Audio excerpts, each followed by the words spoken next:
오늘 정치권 이슈 정리해드리겠습니다. 오늘 정치원 시간엔 김재원 전 국민의힘 최고위원 또 신경민 전 더불어민주당 의원과 함께 짚어보겠습니다. 어서 오십시오. 안녕하세요. 안녕하세요. 안녕하세요. 예.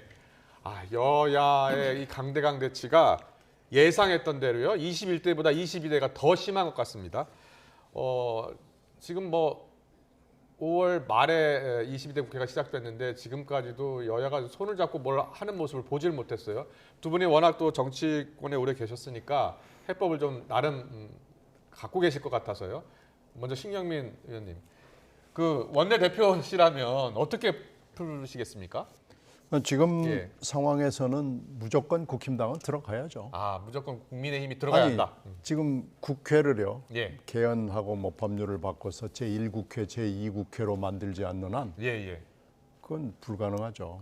들어가야 됩니다. 그리고 법사위를 내놓으라고 민주당한테 요구하는 것은 민주당이 그건 귓등으로도 안 들을 거예요. 그건 메아리가 없는 얘기고. 국회에 계실 때는 그때는 이 당이 법사위를 가져가지 않았나요? 그렇죠. 저도 법사위를 했는데 법사위 할 때는 박영선 위원장 때 했어요. 그러니까 그때 야당 시절에 했는데요. 근데 지금 법사위를 가지고 이렇게 된 것은 김도우 위원장 책임도 있습니다. 직전 위원장이 김도우 위원장인데 김도우 위원장이 철저하게 마크맨을 했거든요. 그랬군요. 그러니까 이제 법사위를 지금 민주당이 해야 될 이유는 몇 가지 있잖아요. 그건 평론가들이 너무 많이 말씀을 하셨는데 최혜병 문제도 있고 이재명 대표권도 있고 그래서 법사위는 무조건 해야 되는데 저렇게 해가지고는 절대로 국회가 열리지 않고요. 만약에 지금 이 자세를 가지고 한다면 국회는 못 열립니다. 그럼 제1국회, 제2국회 한다는 건 불가능하고 그러면은 법사위의 그 위상 그걸 어떻게 할 것이냐라는 걸 가지고 여야가 만나서 얘기를 하는 건 그건 방법이 하나 있어요. 그것을 법사위를 그러면은 지금 자규수정 그걸 가지고 거기서 딱 게이트 키핑을 하는 거 아니겠어요. 이걸 가지고 그럼 국민들을 위해서 뭐 어쩌고 저쩌고 한번 얘기를 해보자. 이건 가능하지만 법사위 안 주면 안 되겠다라고 만약에 여당이 버틴다면 그건 안 됩니다. 지금 더 이상 버틸 수 없을 것이고 이제 안 돼요. 이제 들어가야 한다. 안 되고 들어가야 되는데 21대를 보면 그때 재헌절 때문에 그때도 합의가 된 건 아니거든요.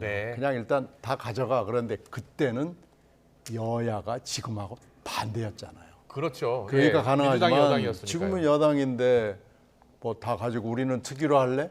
이건 전략도 아니고요. 이건 아주 유치한 수입니다. 알겠습니다. 그럼 김재원 전 최고위원께서 원내대표라면 어떻게 하시겠습니까? 지금 우리 신경민 의원님 말씀하시다시피 야당에서 생각하기를 지금 국민의힘은 들어올 수밖에 없다.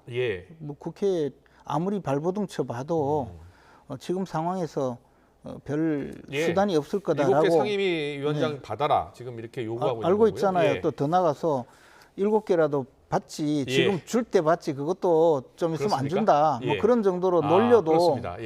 지금 원래 오늘 본회의 열어서 처리하려고 했는데 일단은 본회의가 아직은 열리지 않고 있습니다. 그래 그만큼 이 지금 궁색한 입장이거든요. 그러니까 국민의힘에서 뾰족한 수도 없고 지금 그렇다고 가만히 있을 수 없으니까 농성만 할 수 없으니까 특위도 만들어서 하는 이런 입장이잖아요. 그렇습니다. 그런데 이게 그러면 언제까지 갈 수 있느냐?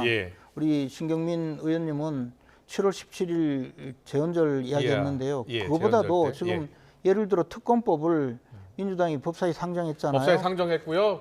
다음 달 초에 처리하겠다는 겁니다. 처리를 하면 대통령이 거부권 행사를 해야 되잖아요. 그러면 국회 제2의결로 넘어오잖아요. 그렇습니다. 그럼 그때는 꼼짝없이 들어가서 부결 버튼을 눌러야 된단 말이에요. 그렇죠. 지금 108석이죠. 만약에 안 들어가면 제2의결 돼버리잖아요.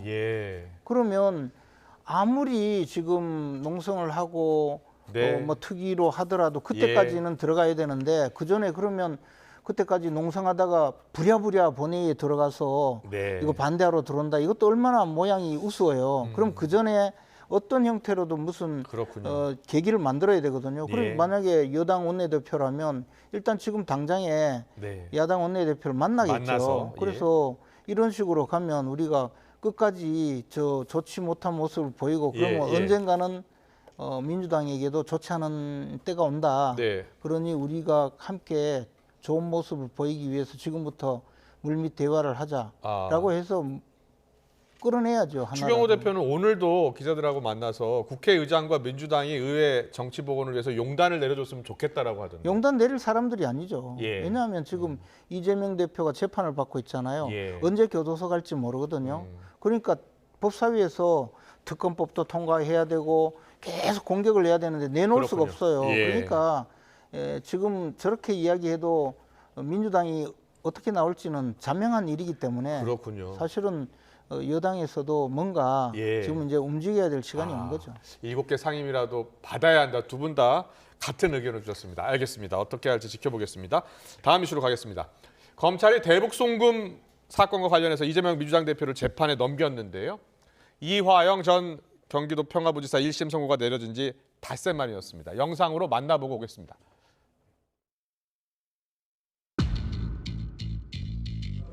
네, 이런 터무니없는 얘기들을 가지고 정말 소설을 쓰고 있는데 국가 권력을 남용하는 것이고 정치 공작이다.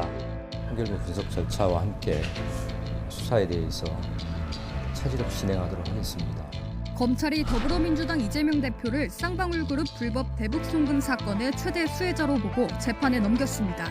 모두 800만 달러, 100억 원이 넘는 자금이 북한으로 넘어간 과정에 이 대표도 적극적으로 관여했다고 본 겁니다. 전에도 말씀드렸는데 검찰의 창작 수준이 갈수록 떨어지고 있습니다. 창작 수준이 갈수록 떨어지고 있습니다. 이럴 힘이 있으면 어려운 민생 챙기고 안보 경제 챙기시기 바랍니다. 법원에선 이제 대표님이랑 이제 김성태 전 회장이랑 통화를 했다고 주장하고 있는데 이에 대해서는 어떻게 생각하시나요? 그래요. 좀 봐주시면. 네. 그 당원 당규 개정 관련해서 생년부지 얼굴도 모르는 이 조폭 불법 사채업자 출신의 부패 기업과 함께 그런 중대 범죄를 저지를 만큼 제가 어리석지 않습니다. 제일 중요한 건 나하고 대지도 아무도 안 합니다. 나를 증인도 못 부르는 사람들인데 수많은 돈을 날리고 15명인가 구속됐어요. 아니 사업하는 사람 기업인지 본이냐고. 피고인에게는 경기도지사의 방북을 강력하게 추진할 동기가 있었다. 쌍방울 대북 송금 사건 1심 판결문 내용입니다. 이재명 대표님, 쫄리면 지는 겁니다. 주변에는 사법 리스크에 대한 절대적 두려움과 공포감도 느껴집니다. 이 창작 수준이 갈수록 떨어지고 있습니다. 이재명 대표님, 쫄리면 지는 겁니다.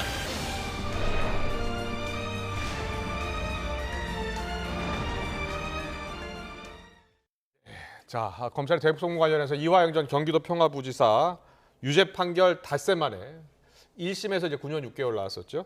이재명 대표를 기소했는데 예상했던 기소라고 보세요? 뭐 당연히 예. 예상되지 않았습니까? 예. 그리고 재판 과정에서 그 이화영 평화부지사의 예. 행위 그것이 이재명 대표의 방북을 위해서 예. 처음부터 어떻게 기획이 되고 어떻게 추진이 되었고 송금이 어떻게 되었는지가 예. 전부 다 드러났거든요. 예. 그리고 그 증거 조사를 통해서 또 많은 분들은 증언과 관련 문서들이 전부 이 뒷받침을 했어요. 예. 근데 이제 이재명 대표는 그냥 단순히 나는 모르는 일이다 또는 예. 뭐 그 문서 조작이다 이런 주장을 하는 것뿐이지 예. 실질적으로는 입증이 된 상태에서 유죄 판결이 되었기 때문에 검찰은 지난해에서 지난해 9월에 영장이 기각될 당시에 다툼의 여지가 있다고 했지만 네네. 그것에 대해서 다시 법원에서 심리를 제대로 해보고 그 다툼의 여지가 없는 정도로 입증이 되었기 때문에 이화영 부지사에 대해서 9년 6개월을 실형을 선고했거든요. 그러면 이 점에 대해서 이제 기소하는 것이 맞죠. 그렇군요. 예. 신경민 의원께서는 검찰의 기소를 어떻게 보고 계시는 거예요? 그러니까 지난해 9월 때는 영장이 기각됐었단 말입니다. 영장 기각됐을 때 그때 유창훈 부장판사, 영장 전담 판사가 여러 가지 혐의에 대해서 쭉 이건 뭐 입증이 위증교사 부분은 뭐 위증교사 혐의는 소명된 것으로 소명된 보인다. 걸로 봤거든요. 예. 그건 이제 곧 선고를 앞두고 있기 때문에 올해 안에는 그건 나오게 돼 있고요. 예. 그때도 유 판사가 그거에 대해서는 뭐 아무 문제가 없다라고 본 거고요. 이 부분에 대해서는 다툼의 여지가 있다고 했는데 그 다툼의 여지를 이번에 사실 이재명 대표에 대한 재판은 물론 아니지만 예. 이재명 대표와 관련된 것을 이화영 부지사를 하면서 다툼의 여지가 없다고 본 거기 때문에 예. 이게 이제 1심 차원에서는 굉장히 큰 거고요. 예. 그 9월 그게 27일 새벽에 이제 영장이 기각된 이후에 수원지검이 쭉 수사를 계속 해온 걸로 알고 있어요. 예. 그래가지고 그것을 사실은 연초에 이 선고가 나오는 시점이었는데 이게 여러 가지 재판이 늦어진 거죠. 예. 늦어지면서 이제 6월 7일로 된 거죠. 네. 그래서 검찰이 6월 7일을 굉장히 기다려왔다고 들었어요. 그렇군요. 예. 그래서 이제 이 선고를 보고 결국은 검찰이 바로 지금 기소를 한 거기 때문에 예. 이 부분에 대해서는 좀 뭐라고 그럴까요? 더 이상 민주당에서 아무리 다퉈봐야 증명력 부분에서는 더 이상 할 얘기가 없고. 그런데 민주당에서는요, 이 여러 증거 가운데 취사 선택을 한 것 같다라는 거 하나 하고 또 국정원에서는 쌍방울이 주가 조작을 위해서 한 것으로 보인다는 국정원 자료가 있다 이렇게 주장하고 있거든요. 근데 그거에 대해서 이 예. 판사 그 부분이 이번에 신부장 판사죠. 예. 신부장 판사가 그 국정원 문건에 대해서는 유불리가 있는데 예. 이화영 부지사한테 불리한 부분을 많이 채택을 한 것 같아요. 예. 그렇기 예. 때문에 그 지금 국정원 문건이 공개되지 않았습니다. 네. 지금 현재 이 문건은 비밀로 분류가 돼가지고 아. 이것을 본 사람은 아주 우리나라의 극소수기 때문에 이거 가지고 그렇군요. 판단할 예. 수는 없지만은 예. 증명력은 판사가 인정을 한 거고 증거 능력 부분을 가지고 지금 다툼이 있기 때문에 예. 뭐라고 얘기하긴 좀 힘듭니다. 네. 그러면 민주당 같은 경우에는요, 지금 검찰의 창작 수준이 갈수록 떨어지고 있다. 이재명 대표가 직접 이야기를 하고 있고. 근데 일단 1심에서는 이 신부장 판사는 그 증명력이나 증거 능력 면이나 해서 분명히 그 부분에 대해서는 1심 수준에서는 분명히 태도를 밝혔기 때문에 이 부분을 가지고 2심에서 싸우는 건 있을 수 있어요. 그런데 예. 1심 판결을 가지고는 더 이상 이걸 가지고 다툼을 하기는 조금 어렵지 않나 생각이 되고요. 예. 제가 하나 첨부드리고 싶은 것은 이 남북한 관계법에 대해서 별로 주목을 하지 않는데 이게 예. 사실은 국제적으로 굉장히 큰 의미가 있습니다. 예. 이게 유엔의 대북 제재가 있고 이게 지금 강대국들이 전부 다 대북 제재를 어기는 쪽에 대해서는 페널티를 주고 있거든요. 네. 미국 정부 같은 경우에는 만약에 대북 제재를 어기고 그러면은 그 개인이나 법인에 대해서 엄청난 불이익을 줍니다. 예. 국제 무역에서 아예 그냥 퇴출시키는 조치를 매년 몇 건씩 취하고 있어요. 예. 근데 이렇게 되면 이게 이제 지금은 기소 단계지만 네. 만약에 기소와 1심 단계지만 만약에 이게 확정이 되면은 우리나라의 굉장히 고위층이 예. 그 당시에는 경기도지사였고 지금은 야당 대표인 사람이 예. 대북제재법을 어긴 거예요. 예. 이건 국제적으로 큰 의미를 갖기 때문에 이것을 오히려 어떻게 보면은 민주당 입장에서는 굉장히 치밀하게 대비를 해야 될 필요가 있는 겁니다. 예. 민주당 입장에서는 치밀하게 대비를 해야 될 필요가 있다. 김재원 전 최고위원께서는 이제 검찰에서도 이제 일을 해보셨으니까 더 잘 아실 것 같은데요. 검찰이 지난해 영장 기각된 이후로 계속 수사를 해서 증거를 더 보충을 한 것으로 보인다라고 하셨는데 어떤 증거를 확보한 것 같습니까? 재판부에서? 예. 그러나 어쨌든 그 이화영 부지사가 재판부에서 어떤 검찰의 증거를 어느 정도 인정했다는 겁니까? 아니요.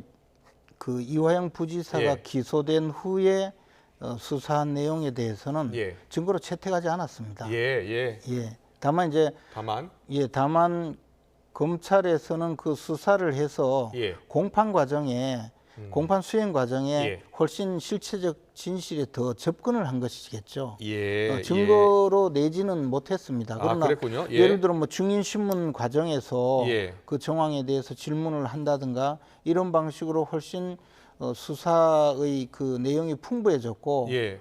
그에 대해서 재판에서도 더 실체적 진실관계가 더 드러나게 되었다는 것이고요. 알겠습니다. 예. 조금 더 말씀드리자면 예. 그 과정에 그 이화영 부지사는 당초에 범죄 사실 전체를 시인하는 듯이 진술을 하다가 예.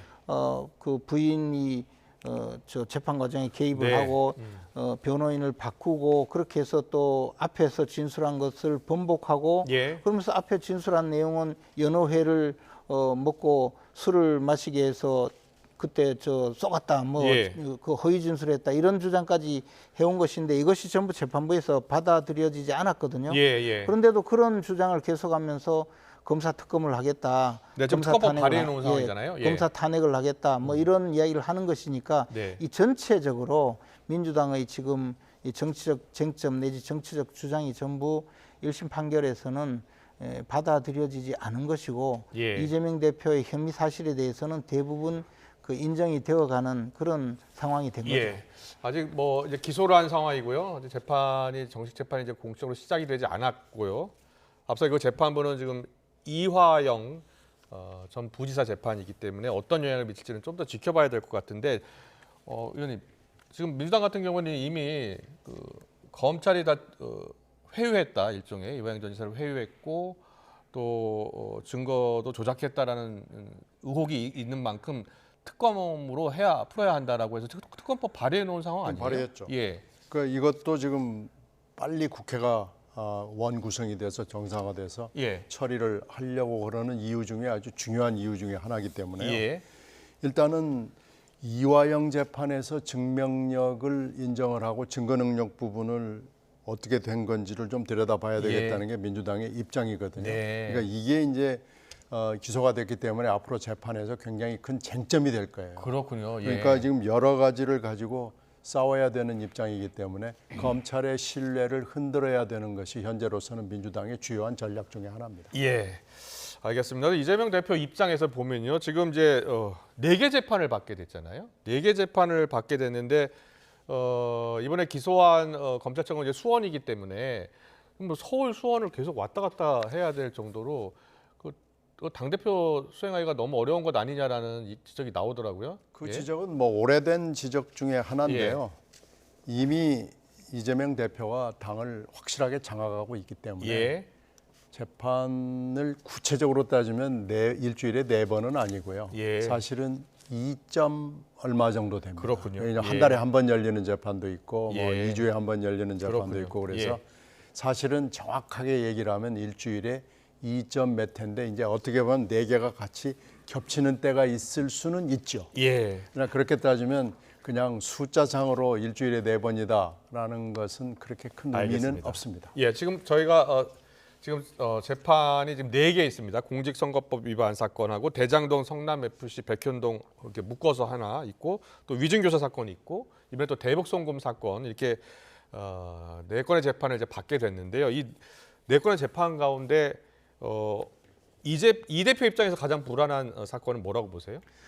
이 형의 선고가 예. 가장 많이 될 사건은 대장동 백현동 사건일 겁니다. 예, 대장동. 그런데 사실 형의 무거움 예상했을 때 엄청나게 이제 중형이 선고될 가능성이 많죠. 예, 가능성이. 그러나 그것은 거꾸로 그럴 가능성이 높기 때문에 이재명 대표는 그냥 하염없이 끌고 가는 전략이기 때문에 예. 오히려 시간적인 지연 전술만 예, 쓰면 예. 되니까 괜찮고 예.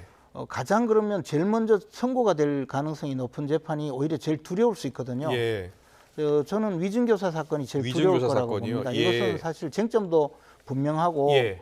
지금 이미 주요 증인들은 다 증언을 끝낸 상태거든요. 예. 지금 이제 사실 오로지 그 시간 끌기용으로 신청한 것으로 판단되는 증인만 이재명 대표 측에서 한 6명 예. 정도 그 신청을 해서 재판부에서 증인 신문을 두고 있는데 그렇군요. 예. 이건 아마 일반적으로 예상하기를 금년 내 선고가 된다는 것인데요. 그것도 올 가을쯤 만약에 선고가 되어서 집행유예 판결을 받게 되면 예. 그러면 항소심 대법원은 더 짧게 시간이 갈 거거든요. 예. 그렇게 되면 이재명 대표는 대선 전에 뭐 집행유예 판결이라도 받으면 의원직을 상실하게 되고 예. 그러면 불체포 특권도 없어지고 예. 그렇게 되면 다른 재판부에서 법정 구속을 하면 구속될 수도 있고 또 피선거권을 상실하기 때문에 대선 주자로도 나갈 수가 없거든요. 예. 그래서 제가 보기에는 선거법 위반 사건은 그러나 또 담당 판사가 계속 뭉개고 있다가 사표를 내고 나가버렸어요. 그래서 재판이 그렇게 진척이 많이 되지 않았는데 이 위중교사 사건은 일반인들이 주목하지 않았지만 이재명 대표는 가장 지금 머리가 아프고 가슴이 옥죄는 그런 사건이 되어 있고요. 참고로 말씀드리자면 작년에 그 영장을 기각한 판사조차도 소명되는 것으로 보인다고 이미 저 수사기록상으로도 이거는 저 범죄가 인정되는 것 같다라고 판사가 저 그렇게 의견을 밝혔거든요. 그래서 저는 이 재판이 제일 두려울 거라고 봅니다. 그런데 신경민 의원님, 이 네 가지 재판 지금 뭐 1심 결과 나온 게 하나도 없고요. 또 다 무죄가 나올 수도 있는 것이고요. 그런데 이제 이 네 개의 재판 가운데 이 대표 입장에서 가장 불안한 사건은 뭐라고 보세요? 김 의원 지적이 맞아요. 그렇게 똑같이 보시는군요. 위중교사는 지금 증인 신청을 굉장히 많이 해가지고 단순한 사건임에도 불구하고 증인 신청 때문에 지금 시간이 많이 끌어졌는데 이제 증인 신청도 거의 다 끝났거든요. 그렇기 때문에 7월까지는 재판이 거의 끝나면 뭐 9월이나 8월은 재판이 거의 열리지 않기 때문에 9월이나 10월 내지는 아무리 늦어도 올해 안에는 1심 선고 결과가 나오게 돼 있습니다. 1심이 나온다. 그럼 2심도 있고 또 대법원까지 가야 되잖아요. 그러나 이제 1심이 나오면은 그게 여러 가지로 정치적으로 압박이 있죠. 여론의 압박도 있고 당내 압박도 있고 당을 아무리 장악을 하고 지금 당원 당규를 바꾸고 그랬어도요. 모두 다 뭐 친명으로 이번에 공천이 일관이 돼가지고 친명으로 의원들이 원내가 짜여 있다고 해도 1심이 만약에 어떤 선고 결과가 나오느냐에 따라서 영향을 받지 않을 수가 없습니다. 따라서 이 위중교사 재판이 제일 중요한 재판 결과가 될 겁니다. 네, 알겠습니다. 여기까지 짚어보고요. 다음 주제로 가보겠습니다. 국민의힘이요. 당 대표 한 명에게 권한을 몰아주는 현행 원톱 지도체제는 계속 이어가기로 정리가 됐고요. 이런 가운데 한동훈 전 비대위원장 다음 주쯤 출마 선언이 유력해 보인다는 보도가 나오고 있습니다. 영상 보고 대담 이어가겠습니다.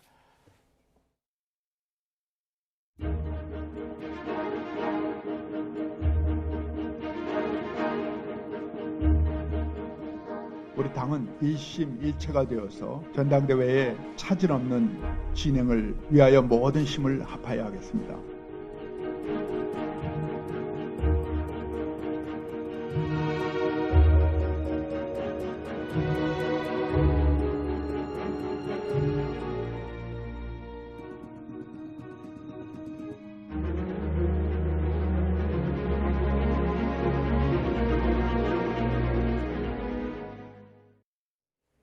네, 오늘 발표됐죠. 경선 이제 룰 규칙이 확정이 됐습니다.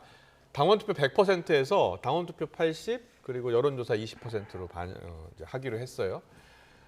그게 그 전에 그러니까 김기현 대표 체제에 들어설 때 이제 당원 100%로 바뀌었는데 그 전에는 여론조사가 30% 아니었나요? 그렇죠. 7대 3이었습니다. 7대 3이었는데 지금 7대 2. 8대 2. 8대 2. 8대 2. 그렇다면 어떻게 봐야 되는 거예요? 이게? 사실은 그 당 대표를 선출하는데 일반 국민들의 여론조사를 반영하는 것이 과연 맞느냐라는 것은 끊임없이 지적되어 오던 내용입니다. 그렇죠. 그렇지만 한편으로 당원들에게만 그 과거에 오래전에 우리 당이 이제 전당대회 대의원 10,000명으로 당 대표를 선출하던 때에 그때부터 당원들로만 그 당대표를 선출하니 일반 국민의 지지를 받지 못하는 당대표가 선출이 되더라. 또 그런 반사적인 반대 논리에 의해서 일반 국민들의 여론조사 결과를 반영하기 시작한 거거든요. 그래서 오다가 이제 이렇게 당원 100%로 회귀했다가 이번에 돌아왔는데요. 여러 가지 타협점이 있었던 것 같습니다. 저는 7대 3으로 결정될 가능성이 높다고 봤는데요. 그렇게 됐을 때 일반적으로 또 유승민 의원에게 좀 유리해지는 거 아니냐 이런 문제 제기를 하는 분들도 있었고요. 또는 이제 과거에 그 7대 3에서 당원 100%로 간 것도 충분히 논리가 있었는데 원위치 해버리면 그 당원 100%는 굉장히 잘못된 결정이다. 여러 가지를 고려한 거군요. 무조건 잘못된 결정인데 이제 돌아온 것이 되니까 뭐 그런 논란이 제기가 많이 되었다고 합니다. 알겠습니다. 황우여 대표 이야기가 나오는데요. 황호 대표 모습이 나오는데 황호 대표가 부대표제 또 이야기도 했었잖아요. 네. 예, 그건 어떻게 된 거예요? 지금 부대표제 하기로 했다가 그거 다시 원상태로 당대표 중심으로 하기로 했는데. 사실 정치권에서는 황우여 전 대표 지금 비대위원장께서 예. 어당팔이라고 네. 어수룩해 보여도 당수 8단이라고 예. 불리는 분인데 저분이 저 이야기를 할 때는 뭔가 딴 배경이 있을 거다. 어떤 배경이 그러니까 있었을까요? 당내 모든 분들로부터 공격을 당하는데도 끊임없이 주장하고 심지어는 거의 백지화됐는데도 어제까지도 주장을 했거든요. 예, 예. 그것은 아마 이 나머지 쟁점이 논란이 되어서 중심이 되는 것을 좀 흐리는 효과는 있었다고 봅니다. 예, 집단 이게 지도 집단 체제도 안 되고. 지도 체제인데 당 대표 중심인데 당 대표 유고시에 부대표가 당 대표 역할을 하게 하도록 하겠다는 거였었잖아요. 그 예. 내용은요, 사실은 집단 지도 체제의 단점과 예. 단일 지도 체제의 단점을 합쳐놓은 거죠. 그렇네요. 장점은 예. 하나도 없고 예. 우리 당이 집단 지도 체제를 하다가 단일 지도 체제로 간 것도 예. 전당대회 1등하고 2등이 하도 싸워서 그거 보기 싫어서 이제 그래서 단일 그랬던 지도 거군요. 체제로 간 예, 건데 예. 1등과 2등을 뽑아서 예. 맡겨놓으면 그게 되겠습니까? 그리고 만약에 지금 한동훈 위원장이 그 당대표가 되어서 예. 그 대선 1년 6개월 전에 사퇴를 하면 비대위로 간다 이런 주장을 하는데요. 당헌 당규는 그게 아니고 승계 순위가 있어요. 아, 있군요. 예, 그리고 예. 과거에도 승계한 사례도 있고 정몽준 대표가 사실은 그 승계한 적이 있거든요. 그런 적이 그 있군요. 당헌 예. 당규는 그대로 유지가 되고 있고 예. 더 나가서 전당대회를 다시 해서 당대표를 뽑아도 하등 문제가 없어요. 1년 6개월이 남으니까. 예. 예. 그런데도 불구하고 저런 주장을 하신 것은 아마 다른 또 어수룩해 보이는 당수 8단의 알겠습니다. 알겠습니다. 묘미가 있었지 않을까 예. 생각을 그렇다면요. 합니다. 그렇다면 지금 한동훈 전 비대위원장 이제 출마 가능성이 뭐 거의 확실한 것 같다라는 이야기가 많이 나오고요. 뭐 여의도에 캠프도 차렸다는 이야기도 나오고. 그런데 이게 한동훈 전 비대위원장한테 유리한 거예요, 불리한 거예요? 저는 한동훈 위원장은 100% 당원 경선이든 네. 8대2든 7대3이든 예. 5대5든 큰 차이가 없다고 생각합니다. 아, 그렇게 보세요? 예, 지금은 사실은 이제 제가 주로 접촉해 본 그 대구 경북의 당원들에게도 한동훈 위원장은 일반적으로 그 여론조사에서 등장하는 그 비율 정도의 지지도가 있는 것 같아요. 예, 그러니까 뭐 당원이 많이 반영되면 불리하다든가 또는 네. 유리하다든가 그런 점은 아니고요. 예. 다만 이제 지금 출발하는 시기는 이런 지지도가 있지만 예. 한 달 이상의 선거 운동이 굉장히 긴 과정이고요. 네. 당원이나 또는 그 나중에 그 여론조사에 참여하는 일반 국민들은 정치적으로 굉장히 관심도가 높은 분들이기 때문에 그렇군요. 예. 그 여론이라든가 또는 관심도가 굉장히 빨리 전파가 될 가능성이 있거든요. 예. 그런데 한동훈 위원장은 자기 선거를 해본 적도 없고 예. 정치적으로 자신의 정치적 역량을 키울 만한 그렇네요. 그런 예. 계기가 별로 없었거든요. 예. 사실 총선 때도 그 전체적으로 그 정치 예. 스타로서 등장한 거잖아요. 그렇죠. 그래서 예. 전당대회에 나와서 대표 경선을 할 때 TV 토론을 한다든가 또는 아. 쟁점에서 예를 들어 특검법에 대해서라든가 여러 가지 문제에 그거 하잖아요. 대해서 출마하면은 예, 당대표 그 후보들끼리 예. 질문을 했을 때 또는 예. 공격을 당했을 때 어떻게 반응하는가에 따라서 지지율이 하루에 10% 이상 차이가 날 수도 있거든요. 그래서 그렇군요. 지금부터가 시작이라고 봅니다. 아, 예, 알겠습니다. 신경민 의원께는 앞서 이제 유인태 전 사무총장이 오늘 라디오 인터뷰에서 내공을 좀 더 쌓고 나와야 한다. 한동훈 전 비대위원장 이런 이야기를 했어요. 이재호 이사장도 라디오 인터뷰에서 동생이라면은 지금 출마하지 않는 게 좋겠다라고 이렇게 충고해주고 싶다라고 했는데 그렇게 보세요? 어떻게 보세요? 이제 지금까지 선거 이후 2달 동안에 한동훈 위원장이 보여준 행보를 보면은 처음에 안 나올 듯하다가 이제는 안 나오면 안 되게 됐죠. 예. 안 나오면은 바보가 되는 이런 상황이 되고 그렇군요. 안 나올 수가 없게 여러 사람이 만들어준 탓도 있고 예. 본인도 뭐 외국으로 훌쩍 떠났다면 모르지만 도서관에서 저렇게 발 꼬고 앉아서 왔다 갔다 하면은 나오겠다는 얘기 아니겠어요? SNS 글도 계속 올리고 있어요. 그러니까 이게 나오겠다는 얘기인데 예. 이제 뭐 23일쯤이면 후보 등록을 하는 그 시점이 됐기 때문에 그 전에 선언을 할 수밖에 없고요. 굉장히 좀 급하게 되는 거고요. 금방 김 의원이 얘기한 대로 한 달 동안 노출이 되잖아요. 예. 이 노출 때 핵심은 윤한 갈등을 어떻게 할 것이냐라는 예. 것이 아마 핵심이 될 거고요. 윤한 갈등의 핵심은 김건희 여사 문제랄지 최상병 특검법이랄지 예. 뭐 이런 굉장히 민감한 문제가 될 텐데 그렇겠네요. 이 부분을 한동훈 위원장이 윤한 갈등 1, 2차 때처럼 어영부영 넘어갈 수는 없을 겁니다. 그런데 이걸 제대로 관리하지 못하면 예. 한동훈 위원장이 되더라도 네. 저는 뭐 굉장히 위태위태한 대표가 될 수밖에 없고요. 그렇군요. 저는 거꾸로 예. 말씀하신 대로 이번에 한동훈 위원장이 출마를 하지 않으면 예. 정치권에서 지금까지 쌓은 자신의 정치적 자산은 다 날아간다고 보거든요. 그렇게 보시는군요. 그러니까 출마를 하는 것이 이제는 뭐 어쩔 수 없는 상황이 되었고요. 예. 출마를 해서 대표 경선 동안에 네. 한 달 넘는 기간 동안에 자신의 정치적 역량을 보여주고 예. 평가를 받아서 당선이 되면 지금 뭐 옆에서 훈수 두는 분들 네. 뭐 좀 더 내공을 쌓아라 뭐 그렇죠. 이런 이야기도 그것을 극복을 하는 과정이 선거거든요. 예. 그런데 만약에 내공을 쌓겠다고 물러나면 없어지는 거죠, 자산이. 그렇군요. 그래서 예. 달려들어서 네. 선거에 나와서 그 대표에 당선되면 그 모든 것을 보여주고 또 알겠습니다. 대표로서 말씀하신 윤한 갈등도 대표가 되었을 때 갈등을 해소할 수 있는 계기가 되거든요. 예. 그런데 그것을 해소하지 못한다면 대선까지 가기도 또 쉽지 않을 거고요. 그 모든 그러게요. 것은 지금부터 한동훈 위원장의 역량에 따르는 일이라고 봅니다. 네, 지금 한동훈 전 비대위원장이 출마 선언을 하고 나서 이제 본격적으로 이제 전당대회를 시작하면은 지역을 다 돌잖아요. 지역을 돌고 투표도 하고 그리고 이제 자기 입장을 밝혀야 되는데 뭐 윤한 갈등을 비롯해서 최상병 특검법 어떻게 할 거냐라는 질문이 갈 거예요. 그럼 답을 네. 해야 될 거 아닙니까? 근데 지금까지는 이재명 대표 공격만 했기 때문에 그러니까요.